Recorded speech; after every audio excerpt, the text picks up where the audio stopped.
রাজনৈতিক অঙ্গনকে পরিচ্ছন্ন করতে হবে, একই সাথে টাকার খেলা বন্ধ করতে হবে। আমরা যে উপলব্ধিতে পৌঁছেছি যে আমাদের যদি নির্বাচন যদি সুষ্ঠু করতে হয়, নিরপেক্ষ করতে হয়, তাহলে আমাদের নির্বাচনী অঙ্গনকে পরিচ্ছন্ন করতে হবে।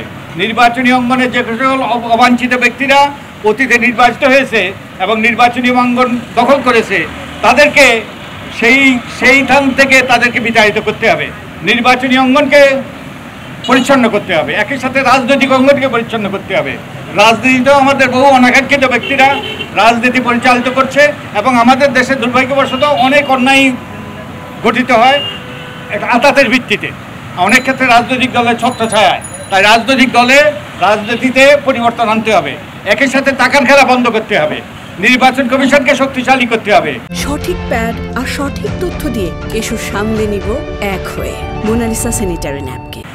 তারপরে নির্বাচনকালীন সময় একটা নিরপেক্ষ সরকার থাকতে হবে, একই সাথে ক্ষমতার কাঠামোতে একটা নজরদারিত্বের কাঠামোটা যেন কার্যকর হয়। এই সংস্কারগুলো যদি আমরা না করি, এইসব ক্ষেত্রে যদি পরিবর্তন না করি, তাহলে আবারও এই কাঠামো আবারও স্বৈরাচার সৃষ্টি করবে।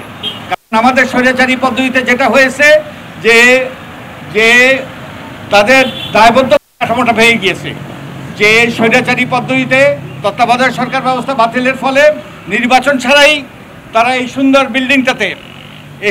বিল্ডিংটাতে তারা প্রবেশ করেছে, এটা তাদের আখ্যাতে পরিণত হয়েছে। আমরা যখন ওই যে নির্বাচন ব্যবস্থা সংস্কার কমিশনের পক্ষ থেকে আমরা যখন জনগণের মতামত দিয়েছি, এখানে যখন মানুষের সাথে আমরা মত বিনিময় করেছি, তখন অনেকে এসে বলছে এই সুন্দর বিল্ডিংটাতে অসুন্দর ব্যক্তিরা কিভাবে প্রবেশ করে, আপনারা নিশ্চিত করবেন তারা যাতে না হইতে পারে, তা যাতে না ঘটে।